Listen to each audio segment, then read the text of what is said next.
Down the streets of the lower district, the young man known as the main character hurried along. This was precisely the name his parents had given him, intending for him to become the protagonist of the world. Upon arriving at a shop, people who knew him immediately greeted him. "Oh, it's the main character, he's here!" As always, because of his name, he was teased, something that had been happening since childhood. But he didn't mind too much, as he genuinely wanted to become a protagonist. Asking the shopkeeper not to tease him, he inquired, "You have the game, don't you?" Laughing, the blonde-haired shopkeeper replied, "I knew you'd come, so I saved one for you." The main character was looking for the remake of the Night Saga series, Night Saga Remake. The game's story revolved around the conflict between the human faction and demons, where players could choose to play as the human hero Locke or as Zephyr Ragnaros, the Dark King's second son, traveling the world to achieve their objectives. Having completed the story of Night Saga over 10 times in his childhood, the main character knew everything about the characters, items, locations, and events. Furthermore, this was the first game released after the advent of virtual reality gaming systems. Leaving the shop, the main character headed home. Taking the small chip from the game case, he donned his virtual reality helmet and inserted the Night Saga cartridge. Sitting in his virtual reality chair, he pondered for a moment before remarking to himself, "Should I play a little? For about 8 hours, maybe?" Soon, the main character felt himself falling into a universe that transported him through matter. Upon opening his eyes and feeling the warmth of the sun on him through the tent's fabric, he wondered, did I log into the game? Well, in the game, waking up in bed is the real start. However, looking at his own body, he questioned which character he was inhabiting. Suddenly, he heard someone from outside the tent. "Don't tell me you're still sleeping, you idiot." A white-haired orc opened the tent, speaking to the young man within. "Hurry up! Don't you know you have an appointment this morning?" The protagonist stood up excitedly upon seeing the graphics of the character before him, who looked rather confused by his words. Seeing the orc puzzled by his statement, the main character realized something. Apparently, he could have actual conversations with the game characters, something that hadn't been mentioned in the advertisements. Striking up a casual conversation, the protagonist asked the orc's name, who sighed at the question. "You've forgotten already? My name is Carrick." Informing him that everyone was waiting for him, Prince Shutra, Carrick left the tent, urging him again to hurry. Recalling the game, the main character remembered that Shutra was the name of the Dark Lord Shutra Ignis's 9th son. However, without even choosing a character yet, he wondered why he was playing in Shutra's timeline. Putting that aside, he tried to open his status window. Immediately, his character window appeared, showing his character's picture, white hair and pointed ears. Confirming he was playing as the character Shutra Ignis, and seeing he was level 1 with all stats at 5 points, he wondered if he was forced to play as this character first. Normally, all characters had 10 points in each stat. He couldn't understand why the prince only had 5 in each. As he proceeded to select skills, he discovered he already possessed 2, Conqueror, of unknown level, and the main character's buff, level 1. Upon encountering such a buff, the young man wondered if it was the one he had always hoped to find. But before he could check it, Carrick re-entered the tent, hurrying him. Exiting the tent and following the orc, the main character was astonished, to the point of being dumbfounded. 2 lines of orcs awaited him. Sensing a warlike atmosphere, he asked Carrick what was happening. Telling Shutra to stop talking nonsense, the orc urged him to move forward, reminding him, "We need to deal with those red lightning bastards." Upon hearing about this group, the protagonist somberly gaped. Without even going through a tutorial, the main character was led by the orc to his first quest. The Red Lightning Orc tribe had formed an army, and together with the 7th prince and 8th princess, they had put down the rebellion. Following Carrick, the protagonist asked confusedly, "Only 10 people will join me on my first foray?" Finding the young man's behavior strange, Carrick reminded him of what he'd said the previous day. "It's just for reconnaissance. We don't need that many people." Seeing the boy deep in thought, Carrick even asked, "Did you eat something strange? You seem a bit different today." Ignoring the question, the main character waved his hand and opened a window by thinking. Excitedly, he saw a mini-map appear. With it, finding the right path would be easy.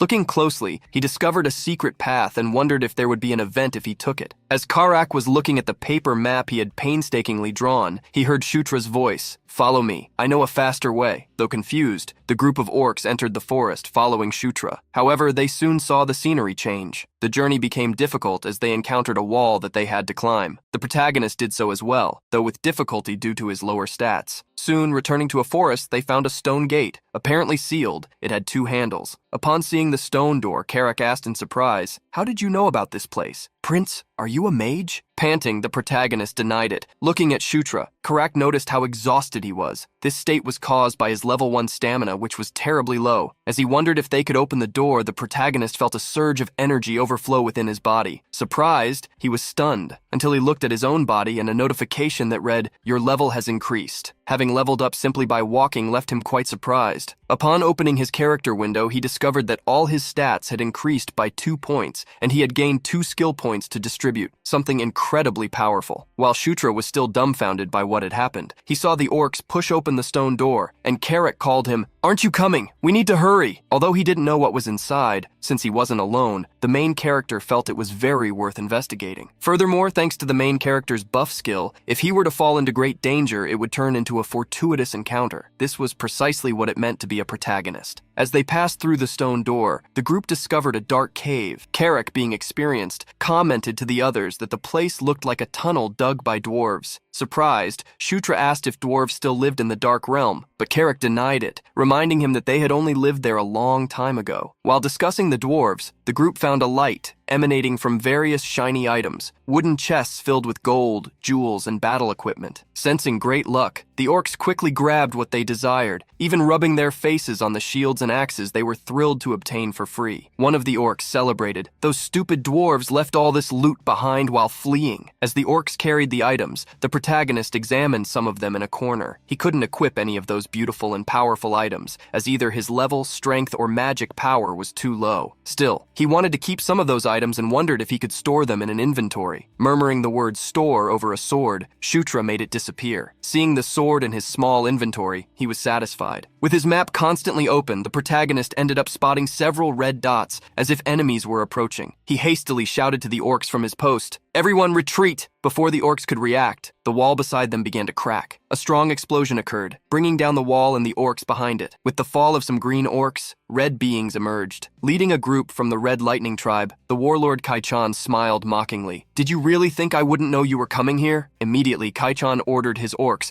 "Attack them!" Prepared for battle, the Red Lightning orc tribe gained the upper hand, striking their adversaries with their sharp swords. With superior agility, they penetrated the enemy formation, attacking while laughing with excitement. The protagonist, behind the group of orcs, was dumbfounded. However, with some animation, he wondered if he should at least land a few finishing blows to gain some experience points. One of the orcs accompanying him cornered a red orc right in front of him. Raising his sword, Shutra attacked, but the sword shattered upon hitting the Red Lightning tribe member's limb. Seeing the broken sword, the protagonist's eyes nearly popped out in disbelief. The orc that was struck turned, glaring at him fiercely. Being pursued, Shutra ran for his life desperately. However, in the midst of his run, he tripped over a stone. Like a ripe fruit, he fell to the ground. Unexpectedly, his health points dropped completely, leaving only 1 point out of 15 total. At the same time, the red orc approached, ready to deliver the finishing blow. Trying to shield himself, Shutra cried out in fear, closing his eyes simultaneously. However, upon opening his eyes again, he saw Karak protecting him. Karak hastily reminded him, "What are you doing, Prince? You need to dodge." The protagonist was surprised by Karak, but watched him fight bravely against the Red Lightning tribe member. Seeing his own hands tremble, the protagonist tried to remind himself that this was just a game. Unable to bear being there any longer due to the mental pressure, he opened the menu. It was so terrifying that he was afraid to continue playing. However, upon opening the menu, which contained character information, along with many other options like equipment, stat windows, inventories, and skills, he couldn't find an option to exit the game. It was then that he realized, "No way, I'm trapped here now?" Terrified, he fell to the ground. As battles unfolded on both sides of the cave, the main orc of the Red Lightning tribe, Kaichan, approached. Raising his fearsome staff, he cast a spell to make stones rise. Brandishing the staff, Kaichan launched the stones towards Shutra, making them fly rapidly. Grinding his teeth, the protagonist feared meeting his end at that moment. However, he couldn't dodge and the stones struck him. Shutra was thrown against a wall by the force of the impact, shattering it with his body. Feeling intense pain, the protagonist gasped for breath. With his vision fading, he saw Kaichan charge towards him once more. The red orc raised his staff, launching another attack, which he couldn't even see before his health points dropped to 0. Upon opening his eyes again, the main character found himself in a dark, completely flat place. Looking around, he could see nothing. It was then, remembering what had happened, that he gritted his teeth in fear. "Don't tell me this is the afterlife!" Suddenly, a flash of light blinded him, and as the light appeared, a sweet voice was heard. "You are a being of destiny in this place. Advance and conquer, then make them submit and rule." A beautiful woman with golden hair extended her hand towards Shutra, commanding him. As the protagonist was still trying to understand what was happening, the flash of light blinded him once more. Thus, that person disappeared. In the cave, the battle between the green and red orcs grew more intense with each passing minute. However, the red orcs, with their agility advantage due to their smaller size, managed to outmaneuver the other orcs with swift movements, attacking them from behind, above, or from angles they couldn't anticipate. Seeing the superiority in battle being established, Kaichan smirked maliciously. He mocked Carrick and the others. "To think you'd come here with so few people. I can't tell if you're ignorant or just stupid," he bellowed to his men. "No need to waste any more time. Finish them all." It was at this very moment that a young man stood up after enduring 2 attacks. Around him, an energy of light surged, catching Kaichan's attention, who mused to himself, "What is this? Some kind of awakening?" Surprised, Kaichan watched Shutra rise even after his attacks. The protagonist had acquired the psychokinesis ability. Confused by the notification, he wondered when he had obtained it. It was then that he noticed something upon opening his status window. He had gained an auxiliary class, Conquest Knight. Seeing Shutra still alive, Kaichan roared, changing his tribe's plans. "What are you doing? Attack this bastard right now!" Carrick gritted his teeth, witnessing the prince in danger. As the red orcs charged towards the prince, Carrick and his companions stepped in front of them, shouting, "Protect the prince! Do not let him get hurt!" Surprised, the protagonist saw the clash intensify once more, with him at the center of the 2 tribes' dispute. While wondering what to do, he looked at his character information. He had never seen a class called Conquest Knight in Night Saga. He wondered why it had appeared now. Regardless of the reason, he sprang into action,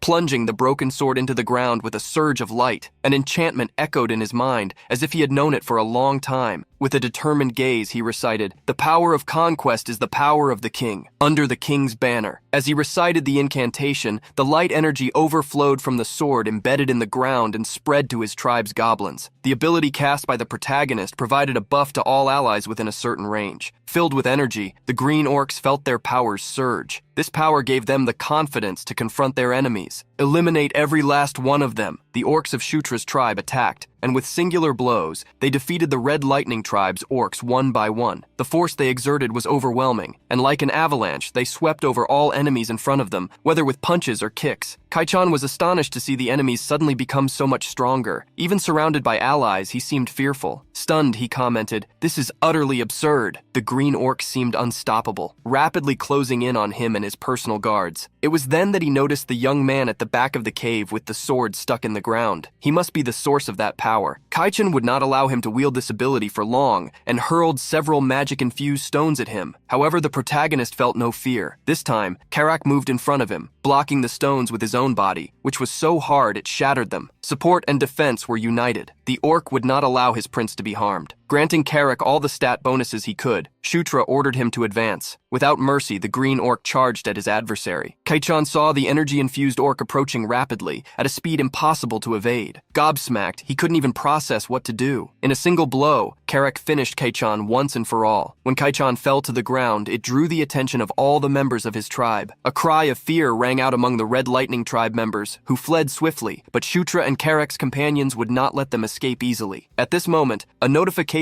appeared for Shutra. The merits of a great general belonged to their king. His level increased manifold, thanks to the feats shared by his subordinates. While the young man excitedly watched his level climb, Karak observed his companions. Looking at his own hand, the orc wondered what this power was. With a serious gaze, he looked at the prince, who was acting strangely, playing with the air while smiling. It was then that he thought, "Don't tell me it was the prince." Later, when the orcs returned to the village, they celebrated around a bonfire. Inside a hut, the main character opened various configuration windows, but no matter how much he searched, there was no exit game button. To try and resolve the issue, he first attempted to calm himself. He finally managed to consider 2 possibilities. The first was that he was trapped in a virtual reality due to a bug. In that case, a future update might resolve the problem. The second possibility sounded rather insane, but it was what he was beginning to believe. This place wasn't a game, but reality. The main character had seen such things happen in numerous novels and comics. He was either in a game world or a world similar to them. The setting was so realistic that he could only describe it as real. Here he found characters he could genuinely converse with and, most importantly, there were no sensors for wounds or intimate parts. Worried, he wondered what he should do if this was indeed another world, if he could return if eliminated. However, he quickly pushed that thought from his mind. Looking at his own body, he was glad he wasn't an orc or an ogre, and being a prince, he believed he would be raised in the lap of luxury. While he was still calming himself, the protagonist heard someone call him. It was Carrick. When they went to an isolated spot, Carrick suggested they spar. As the prince seemed confused, the orc explained, "You are the prince and the commander I must serve, so wouldn't it be beneficial for your future if I knew your swordsmanship level?" While he was still considering whether to accept the duel, Carrick tossed him a wooden sword. Warning that he would go easy, Carrick told him not to worry. Jokingly, the protagonist chided him. "Look at this guy. Is this how you talk to your prince?" Shutra took the initiative, charging at Carrick while ordering him, "If you're going to fight, do it properly." The orc watched the young man approach intently, but when Shutra's attack landed, both noticed something strange. Testing again, the protagonist struck Carrick multiple times with the wooden sword, but not a single scratch appeared. The orc felt as if an egg were being thrown against a solid rock. Testing his prince, Carrick countered with a single sword swing and unbelievably sent Shutra flying. The protagonist fell to the ground, sitting up shortly after. Concerned, Carrick asked if he was all right. Despite complaining to the orc, the protagonist gained significantly from the spar. He acquired the basic swordsmanship level 1 skill. Seeing the skill acquisition notification, he was surprised, wondering how it had happened. However, on second thought, he remembered something similar occurring earlier when he was hit by Kaichan's psychokinesis. He felt as though he learned skills by experiencing them, by receiving direct attacks. Carrick intended to end the spar, but Shutra interrupted him. "You bastard, who said it's over?" The young man stood up, gripping the sword firmly and smiled bravely. "I'm just getting started." This time, Shutra advanced with confidence, holding the sword by his side. Carrick was surprised by the attack. When he tried to defend himself, he felt a greater force than expected. In their brief exchange, he observed that the boy's movements had definitely improved. He wondered why the boy had seemed so poor before, and if he had suddenly gotten better. Testing the waters, Carrick swung his sword from bottom to top. An attack the protagonist dodged by leaping back, not being hit in these last exchanges. A confident smile appeared on Shutra's face. "How was that? Can you handle it now?" Changing the subject abruptly, the protagonist asked Carrick what level he was. Thinking for a moment, the orc revealed that he was level 21 the last time he checked. With a few things in mind, the protagonist opened his own status window. Being level 7, he found himself somehow able to withstand the orc's attacks. It had to be said that everyone in this world possessed levels, but unlike the protagonist, they couldn't check them in a status window or anything similar. They needed to use an ability called level measurement magic to find out such information. In short, being able to see detailed statuses and strengthen them with additional points upon leveling up was a huge advantage. Using this advantage, Shutra advanced against Carrick once more. Excitedly, he exchanged sword blows with the orc. Being able to grow stronger was thrilling, and knowing he could reach far beyond anyone else was even more motivating. In the game Night Saga, the Dark Realms storyline revolved around the protagonist Zephyr becoming the Dark King to defeat his rival brothers. Many episodes occurred until the game's end, but the most important among them was the forced event of the Hunt Day. This event, which happened every 517 years in the Dark Realm, was the main event where Zephyr dealt with all his brothers at once to achieve his purpose. Zephyr's brothers also included Shutra Ignis, the prince whose body the main character had taken possession of. Currently, it was the year 512, so there was still some time until the year 517. The protagonist's goal would be to prevent this event within the remaining time, no matter what. The best scenario for him would be to become stronger than Zephyr, but that might be quite difficult. As the protagonist pondered, sitting in the forest, Carrick approached. "Prince, what are you doing here? I've been looking for you for hours." Surprised, the protagonist asked if something was wrong. Carrick frowned in confusion. "What do you mean something wrong? Did you forget about today's appointments?" Confused, the main character heard Carrick state that everyone was waiting for him. Some flags were hoisted within the orc village. Sitting at a table for tea, Shutra forced a smile. Looking at the pair in front of him, he commented, "You guys really came early." On the left sat a girl with dark purplish hair sipping tea, while next to her was a muscular man like an orc, with hair as blonde as a lion's mane. That man, the 7th Prince Chris Moonlight, said upon hearing Shutra's manner of speaking, "Speak comfortably. We are siblings, aren't we?" The young lady beside him, the 8th Princess Caitlin Moonlight, also said, "Brother, this is still our first time meeting in person." Even so, Chris still acted friendly. "It's all right. Just call us brother and sister comfortably." These two siblings were born from the 4th queen, Elaine Moonlight, the queen of the lycanthropes. They were the ones the main character had the most difficulty facing when playing Night Saga. However, Chris and Caitlin were eliminated a year before the Hunt Day, at the hands of Zephyr and the other sons of the Dark King. The reason was the secret behind Caitlin Moonlight's birth. She was not the Dark King's daughter, but an illegitimate one. Breaking the main character's chain of memories, Caitlin woke him up asking, "Why did you fight them them and not follow the plan as I told you. Hurriedly, the protagonist tried to state that he didn't know they would emerge out of nowhere. Shutra was surprised when the young lady stood up, walking towards him. Checking the boy's body, she wanted to see if he was injured anywhere. Annoyed by the concern, she warned him, "You're the weakest of the brothers, be more careful." Surprised to see her worrying about him, the protagonist wondered if the Dark King's children could get along so well. When Caitlin sat beside him again, Chris said, "Next time you do something so dangerous, you'll be grounded." Nodding at Chris's concern, the protagonist wondered if these two weren't too nice. Looking at the two, he tried to recall what he knew about the game. Thanks to their overflowing vitality, lycanthropes had many aura users. The main character wondered if he could use aura if he used the same method he used to learn swordsmanship from Carrick. He broke the silence for the first time, stating he had a favor to ask Chris. With shining eyes, he pleaded, "Can you hit me with aura?" Chris was shocked by the request, while Caitlin was disappointed in her little brother. A cry of surprise echoed from both within the tent. In an unknown place in the mountains, sounds of battles could be heard at sunset. Various orcs were being flung upwards, while powerful explosions occurred. Orcs from the Red Lightning tribe and Green orcs fought, filling the battlefield with atrocious acts. A large red orc charged fiercely, even taking down members of his own clan. Various orcs from the Red Lightning tribe pursued him, but furiously he turned, finishing them off as well. The crazed red orc's arm was struck by one of the Red Lightning tribe's orcs. However, feeling no pain, he looked with an intimidating gaze at the one who dared to attack him. Before those eyes, the small orc with a fang necklace feared for his life. The next instant, the large orc punched the ground, causing an earthquake that sent everyone flying. Enraged, he bellowed, "Leave no one alive. I will reward whoever defeats the most enemies." The green orcs heeded the call, charging furiously. Like a green avalanche, they decimated the battlefield. At the same time, Shutra's body appeared in the same empty dark space as before. He once again encountered that woman he had seen earlier. However, this time there were other people there as well. A knight with fiery hair, a shadowy being in a black cloak, and a man in a mantle in the darkness. All seemed like characters who hadn't been released in Night Saga. As he wondered what was happening, the silver-haired woman approached him. A great light fell upon the protagonist, blinding him once more. When he awoke, he felt the sunlight on his face and a soft bed beneath him. Confused, he sat up, wondering if he had been dreaming inside a game. Startling him, Carrick appeared beside him, questioning, "You're awake." With the fright, the protagonist yelled at the top of his lungs. He irritably thrashed on the bed, complaining. Seeing him so agitated, Carrick praised how well he looked. The orc was still confused. "Why did you ask the princess to hit you so heavily? I figured this would happen after you begged her to hit you, even against her will." Glancing sideways at the boy, Carrick noticed something. Around Shutra, a faint energy overflowed like a mist. Looking at that energy and the notification that appeared, the protagonist discovered he had acquired aura. Carrick, dumbfounded, asked, "If you get hit by aura, you can acquire it?" Answering mysteriously, the protagonist stated that he was partially correct. The orc also asked if he had been the cause of what happened in the cave, impressed to learn the truth. Changing the subject, the protagonist asked if anything had happened while he was asleep. Orc Carrick revealed to Shutra that the main forces of the tribe had achieved victory against the Red Lightning tribe. Surprised, Shutra asked, "Main force? It was just the three of us, me, Chris, and Caitlin, who came to suppress the Red Lightning tribe." Carrick emphatically denied it, reminding him that the Red Lightning tribe wasn't small. Curious, Shutra asked who was in charge of the main force. Carrick revealed the truth. The ogre known as a one-man army, General Bandal. Upon hearing Bandal's name, Shutra almost jumped out of bed. General Bandal, as his appearance suggested, was one of the strong and irrational ones. Because of this, he was the subordinate the main character used most when playing as Zephyr. Suddenly, he realized something. This could be a great opportunity. Bandal wouldn't become Zephyr's subordinate until the year 515, so he wasn't yet his subordinate. Licking his lips, the protagonist wondered if he could make Bandal his subordinate. Knowing everything about Bandal, from the gifts and food he liked to his special abilities, the main character knew the most important condition to attract him: defeat him in a one-on-one fight. Knowing all this, he figured he could manage to make Bandal his subordinate before Zephyr did. Having plenty of time until such a thing happened, the protagonist concluded that he still had leeway. Thus, he set his first objective, to make Bandal his subordinate. Sometime later, the protagonist met with his siblings at the Catral camp. They couldn't believe it when they saw him conjure an aura sphere, mastering the basic aura emission technique in a single day. Having placed all his points into aura, Shutra happily watched the results appear. However, distributing points into aura wasn't reckless. Aura increased all physical abilities equally, so on average it was more efficient to level it up than to focus on psychokinesis. Still gaping, Chris muttered, "Could this be possible because he's a Gandharva?" Curious, Chris asked if Shutra could also map out the tunnels. Despite not having a skill for it, he possessed the minimap. so he confidently replied, "That's simple. Can you lend me some paper and a pen?" Some time passed, and the trio entered one of the tents. On the table, Shutra laid out a map of the entire region with the various tunnels. Impressed, Chris exclaimed, "No way! This is even more detailed than the maps I have." Excitedly, he placed his hand on his brother's shoulder, praising him as a genius. Since the Red Lightning tribe had been eliminated,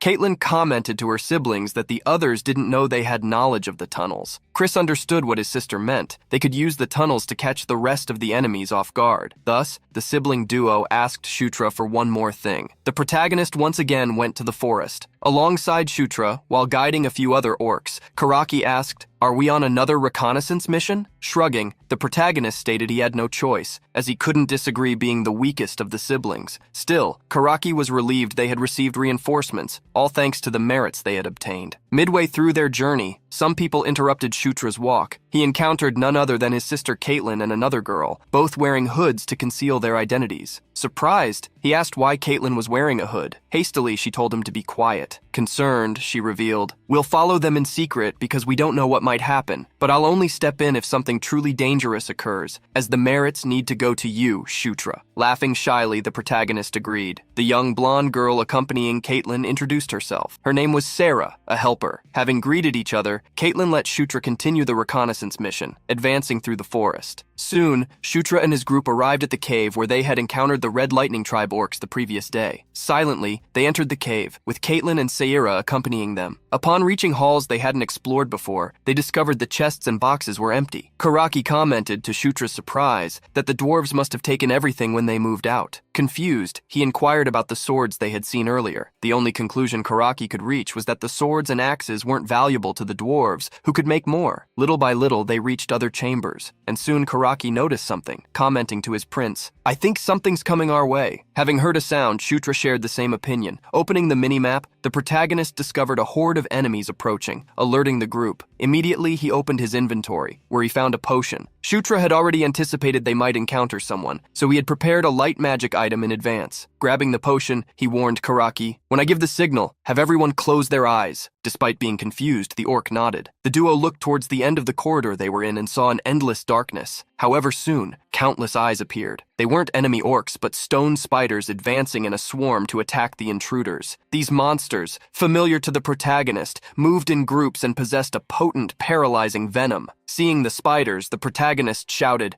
"Now everyone, close your eyes!" As the orcs obeyed, the protagonist hurled the vial towards the spiders. The vial shattered upon impact, spilling the glowing liquid within. As if activated by contact with the air, a brilliant light erupted, illuminating the entire cave as if a sun had emerged. The brilliance fell upon the spiders, whose many eyes were immensely affected. The spiders squeezed their eyes shut, hissing in pain. Stone spiders were creatures of darkness. Exposing them to light rendered them immobile. Immediately seeing the immobilized spiders, he yelled, "All units, attack! Defeat the spiders!" The orcs charged at his command, investing against the monsters. An incredible battle ensued, but thanks to the advantage Shutra created, the goblins soon overpowered the spiders. The protagonist watched the orcs fight while observing the minimap. He knew that just as stone spiders fought in swarms, there was always a boss among them, and with the minimap, he found it. Hastily, the protagonist called to Karaki, "Follow me, we're going to take on the boss." Karaki and Shutra pushed through the orcs and spiders, following the path the young man indicated. Soon, the duo encountered a giant spider that spanned the entire cavern corridor. Roaring, Karaki leaped onto it. His axe blow landed heavily on the spider's stone back. However, the orc was surprised. No damage was dealt, only sparks and smoke were created. The protagonist gaped at how hard the spider's shell was. He knew spiders were weak against fire, but he didn't know how to use fire magic yet. The spider began to stir, and with eyes emerging on its stony back, it roared at the invaders. The protagonist quickly warned Karaki, "Use fire attacks, it's weak against fire." However, the orc had no way to conjure fire there. It was at this moment that someone whispered to Shutra, "Raise your sword." The protagonist did as instructed, and impressively the sword burst into flames. Surprised, he saw magic for the first time in person. Reaching out, Caitlin asked if that fire was enough. Shutra didn't have time to thank his sister, as the spider attacked him, but without any fear, he braced for the incoming spiky leg attack. The protagonist's eyes were intensely focused on the target, but the next instant, the spider's attack landed where he stood, obliterating the ground and sending rocks and dust flying. Emerging from the dust cloud, Shutra charged forward,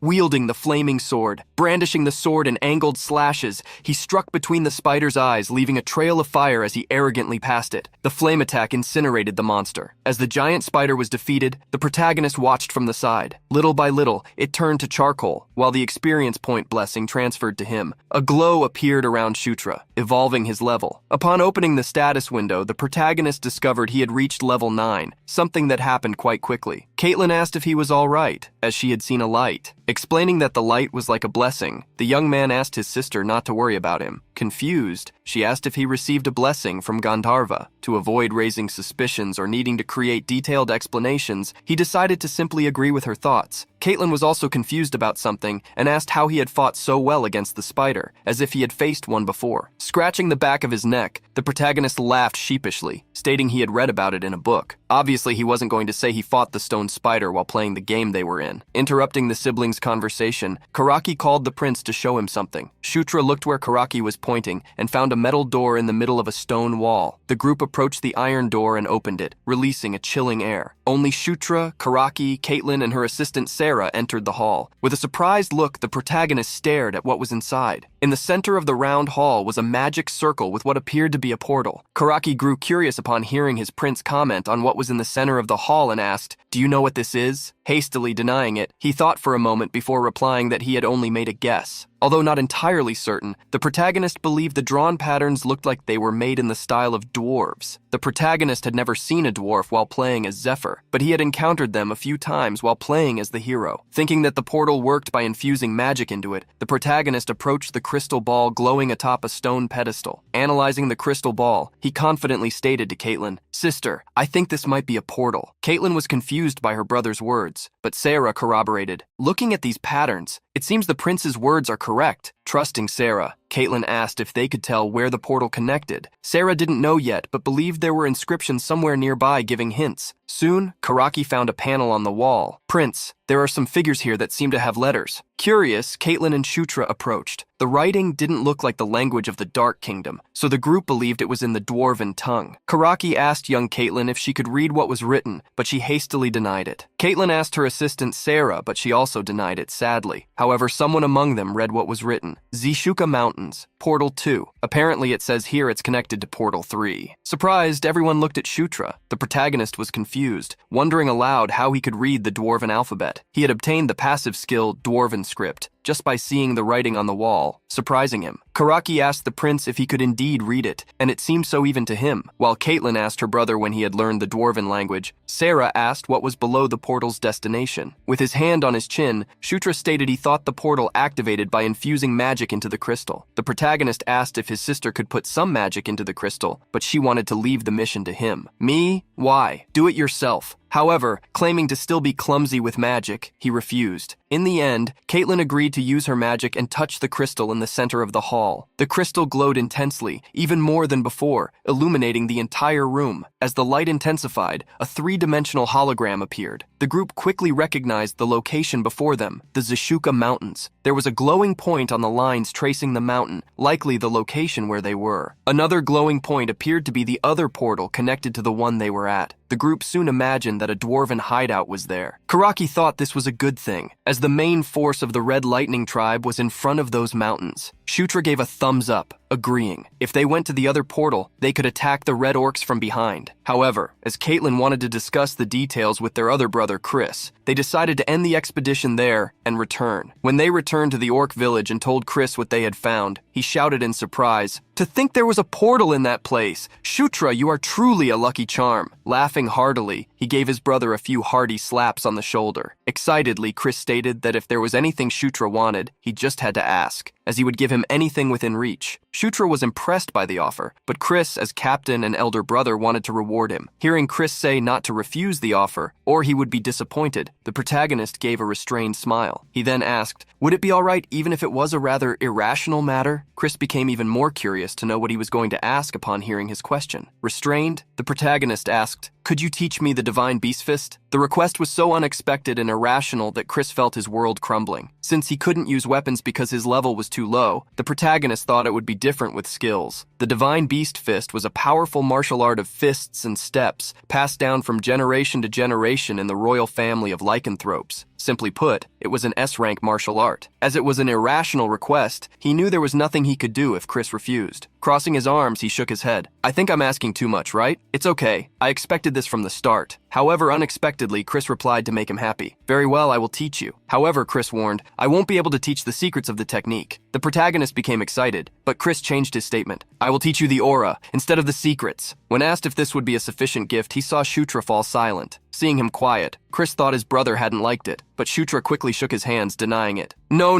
I liked it. I absolutely loved it. With his hands on his hips and a familiar smile, Chris asked, Shutra, from now on, can I think of you as another little brother, besides Caitlin? The protagonist was confused at being called a little brother. Such words carried deep meaning. It was visible in Chris's eyes. However, this was not a bad offer for him. Extending his hand, he shook Chris's hand, accepting the offer. Satisfied, Chris and Caitlin smiled, as did Shutra, who hoped they could work well together from now on. With the handshake, a notification appeared for the protagonist. An alliance has been formed with Chris Moonlight and Caitlin Moonlight. Current alliance status, normal. Soon the sun began to set, and the sky darkened over the garrison tribe of the Red Lightning. There, various orcs guarded a tent. One orc grinned maliciously as he looked at someone. It's not like you wanted to come here from the beginning, is it, princess? In front of him was the 6th princess, Felicia Doomblade, bound by magical chains. Of all Shutra's stats, charisma was the lowest, 17 points, compared to the 21 in which the others stood. Initially, all his stats grew by 2 points when he leveled up, but at some point, charisma began to increase by only 1 point. He wondered what the reason for this was. In the original Night Saga, appearance and charisma were separate stats. The appearance stat numerically quantified how handsome someone was. The charm stat, on the other hand, represented how much others could like the character. Since it was already difficult to have growth as good as what he was experiencing, the protagonist didn't pay much attention to it. What excited him most was being close to reaching level 10. In Night Saga, when Zephyr and Locke reached level 10, the level of their unique skills, Descendant of Darkness and Chosen, respectively, increased by 1. While excitedly wondering if his skills would improve if he leveled up, Shutra heard Carrick call him. Informing him that everything had been arranged, he asked the young prince if they should continue their journey. Looking excitedly at the orc, Shutra agreed. Seeing the smile on Shutra, Carrick asked if something good had happened, but the boy changed the subject. Soon the two approached other orcs. A full army of orcs was waiting for them. In front of them, Shutra announced, All right, let's go. The army proceeded towards the mountains, and there they entered the cave connected to the tunnels. To advance through the tunnels this time, the orc army would fight alongside various lycanthropes to deal with the stone spiders once again. While they fought, Shutra's group headed for the portal hall door. Chris, Shutra, Carrick, Caitlin, and Sarah made their way to the crystal. There, 2 lycanthropes were analyzing the crystal, and Chris asked if they had finished. One of them smiled and replied, Yes, as your highness said, this portal is connected to the Jishuka Mountains. Crossing his arms excitedly, Chris asked if the portal would work. The lycanthrope confirmed and praised the work of the dwarves who created the portal. Hearing the confirmation, Chris called his teammates to move forward. The 2 lycanthropes immediately activated the portal with the crystal, infusing magic into it. The crystal shone like a moon, and soon a portal to the mountains appeared before everyone. Shutra and Carrick were surprised to see the portal. The protagonist couldn't believe he was seeing a portal in person. Seeing Shutra lagging behind, Caitlin quickly urged him on as she approached the portal. He ran towards his sister, passing through the portal after her. The 5 team members emerged in a rocky, mountainous area. From where they stood, Shutra was surprised to look down. Below the mountain where they were was a valley with dozens of orc huts. Upon finding the enemy garrison, Chris became excited. Judging by the size of the place, Chris stated that there should be 5,000 enemies. Given this, he wanted to prioritize a sabotage strategy if they were to attack the enemy from the rear. Revealing that General Vandal would attack from the front and distract the enemy, Chris stated that they would infiltrate and burn the enemy's food supplies. After Chris revealed the plan, Sarah asked if there wasn't something strange. Chris ended up agreeing with her. There were few orcs at the base, which made him wonder where the rest had gone, worried that they might already be launching an attack. At that moment, Shutra heard a continuous noise and looked to the side. In the distant valley, he spotted a crowd, as if a battle were taking place. Chris then instructed his brother, Shutra, focus your aura on your eyes. Although confused, he did as the lycanthrope asked. Soon, a white energy appeared in Shutra's eyes. As if he had managed to zoom in, the protagonist could see the battle. Observing the battle like Shutra, Caitlin recognized one of the sides as the Red Lightning tribe, but asked who they were fighting against. Chris stated it wasn't Vandal's troops, as there was no scheduled battle. They also saw that the scale of the battle was too small to be against their troops. While they continued to talk, Shutra kept focusing his aura on his eyes. Soon he saw among the red orcs some women. With white hair and riding beasts, they fought fiercely against the orcs of the Red Lightning tribe. Surprised, he commented aloud, "Dark elves?" Everyone looked at Shutra, surprised by what he had said. Caitlin asked why he thought the orcs were fighting dark elves, stating that those people were small and rode drakes. He thought they were dark elves. Observing what was happening from a distance, Chris stated that the other group was retreating. Wondering if the elves' commander had been captured, the group saw the dark elves hastily retreat, fleeing. Carrick loudly asked what had happened, if the battle was over. Ignoring the question, Shutra was more interested in why the dark elves were there. Upon returning to base, Shutra, Caitlin, and Chris received a transmission from Vandal. On the holographic screen, the Great Orc spoke, "I heard the story that you found the elves' portal. As expected of Prince Chris, how did you know there was a portal there?" Chris told the truth, denying having found the portal and giving the credit to the 9th Prince, Shutra. Timidly, the protagonist stated he had been lucky. Talking with General Vandal, the protagonist heard from the orc that he would eventually receive a reward from the Dark King's castle for this. Changing the subject, Chris stated they had seen a small battle in front of the Red Lightning Tribe's camp, asking if Vandal knew about anything. Vandal was aware and commented that the Dark Elves had started a battle against such orcs. Confused, Chris asked if the elves could possibly be reinforcements from the Dark King's castle, but the orc stated that after some reconnaissance of the Dark Elves, things got a bit complicated, although initially the Dark Elves intended to join them. Returning to the important topic, Vandal revealed there was a problem. It seems the captain of an independent unit of Dark Elves has been captured by the Red Lightning Tribe. Curious, Chris asked if this was the reason for the desperate fight of the small group of Dark Elves. Curious, Shutra intervened in the conversation, asking who the captain of the independent unit was. Worried, Vandal revealed that such a person was someone they all knew,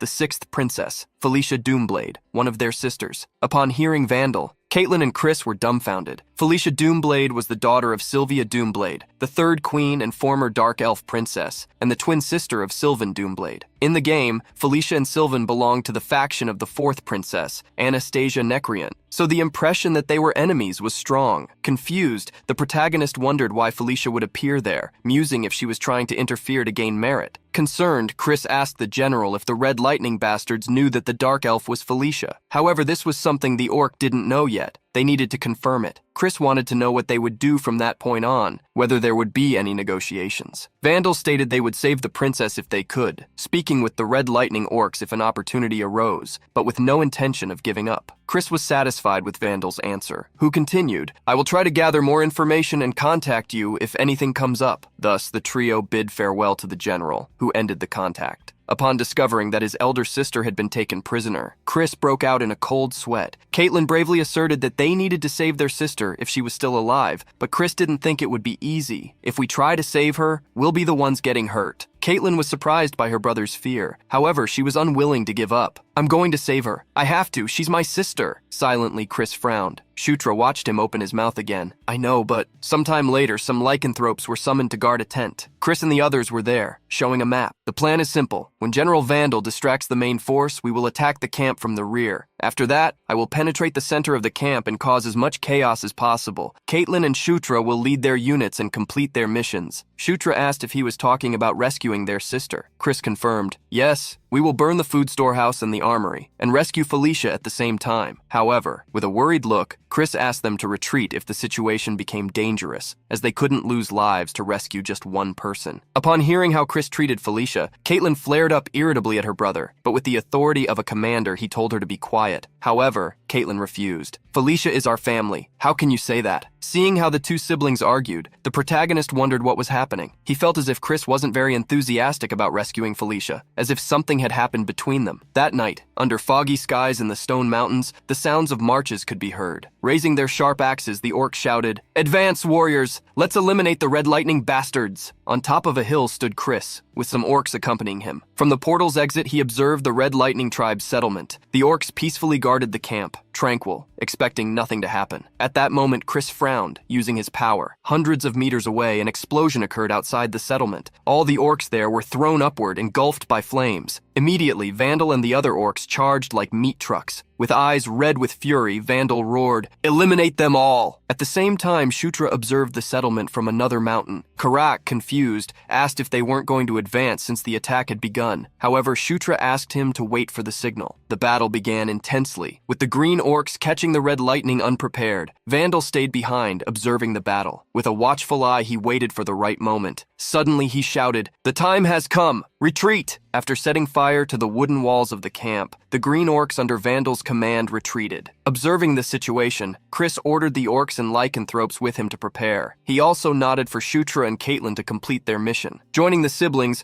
Chris advanced with the entire army towards the rear of the Red Lightning tribe. Needing to deal with the burning base, the Red Lightning orcs were dumbfounded to see a new attack. Orcs and lycanthropes attacked, launching punches like stone hammers, destroying and demolishing everything in their path. Accompanying his younger brother, Caitlin pleaded, "Shutra, be careful." Heeding his sister's request, the protagonist opened the minimap. He immediately commanded Carrick and the orcs ahead of him. "Go left. Run straight ahead and you'll reach the storehouse." Carrick led the charge, bellowing, "Eliminate them all!" Carrick was the first to strike the enemies, brandishing his weapon over a Red Lightning orc. A red orc as large as Carrick attacked him, clenching his fist for a punch. Caught by surprise, a look of fear appeared on Carrick's face. However, something thrown by Shutra flew and hit the orc who tried to attack him. The protagonist had used the throwing dagger skill, saving Carrick. Surprised, Carrick asked the prince when he had learned to throw daggers. Setting the question aside, Shutra advanced alongside Carrick, urging him to move quickly. He hid the fact that he had only acquired this skill the previous night. Seeing a food storage ahead, Carrick asked if they just needed to burn it. Before Shutra could order them to burn the storage, he wondered where Felicia was, fearing she might be caught in the flames. Therefore, he stated that they needed to find their sister first. Opening the minimap, he quickly scanned the area. To him, Felicia was recognized as a neutral character, so she would be marked as a blue or purple dot among the reds, who were the enemies. Soon, Shutra found something. Looking back, he directed Carrick in the direction he was pointing. The protagonist quickly entered a tent, looking around for Felicia. Soon he heard someone call his name. "Shutra?" Looking in the direction of the voice, he found a dark elf with white hair. Chained, the young woman was kneeling on the ground. Felicia Doomblade gasped upon seeing the young man. "Shutra, how did you get here?" The young woman with red eyes, pointed ears, and a braid holding back her loose hair was quite surprised to see him. However, asking her to leave the explanations for later, he rushed to the chains, trying to free her. Knowing it was dangerous there, he stated, "We need to get out of here as fast as possible." Shutra didn't just want to save Felicia. He wanted to make her favorable towards him. His plan seemed to be working, as Felicia was already looking at him with surprise and interest. Managing to get her out of the tent by unchaining her, Shutra asked her to follow him. "Let's go meet Brother Chris and Sister Caitlin." Surprised, Felicia asked if the two had really come there to rescue her. Confused, Shutra wondered why she was asking such an obvious question, and, with doubt, asked if there was perhaps a reason why they wouldn't want to save her. Stammering, Felicia changed the subject. Just as Felicia was about to talk about the power struggle within the family, Carrick shouted, "Prince, they're coming back!" Rushing towards Carrick, Shutra asked her to follow him. Agreeing with him, Felicia asked with a raised eyebrow, "Since when did you start calling me sister?" Looking at Shutra's back, Felicia was startled to see something flying towards him. "Shutra, behind you!" Hearing Felicia, the protagonist looked back, but he couldn't dodge the attack. The light pierced his body before he could even do anything. A wet cough escaped Shutra's mouth, as did excruciating pain. An explosion occurred around the protagonist and a fireball appeared. Before Carrick and Felicia, Shutra vanished amidst the flames. Speechless, Felicia stammered, Shutra!" In this moment of stupor, a red orc attacked Felicia. The young woman moved quickly despite her irritation. However, out of the corner of her eye, she noticed something amidst the flames. Something exploded, hitting the orc that tried to attack her, leaving her wide-eyed. Seeing the silhouette through the smoke, Felicia couldn't believe her eyes. Shutra walked into view and, with his acquired skill, mana control, and fire bow, created a bow that shot flaming arrows, the very ones that had hit him. Looking in one direction, Shutra pulled the fire bowstring, launching several arrows at the red orcs in front of him. With a smile on his face, the protagonist seized the opportunity he'd never had before. On a battlefield, he used his newly acquired skill to eliminate enemies, unleashing a volley of arrows. Upon hitting the red orcs, the fire arrows exploded, using real magic for the first time. He didn't tire, pulling the fire bow to launch arrows continuously. Even the level 1 arrows were impressive as they hit their targets, bringing happiness to the young player. Suddenly, Shutra was startled when something fell behind him. Looking closely, he realized that what had fallen near him was an ice attack. An archer mage from the Red Lightning tribe had shot an ice arrow. Looking at the archer, Shutra realized he was trying to aim at Felicia, who was running towards him, worried. However, unexpectedly, Shutra pushed her away. "Don't come near me!" As she was pushed, Felicia showed a confused expression. But then she saw a rain of ice arrows fall upon Shutra before her. With eyes that gleamed with longing,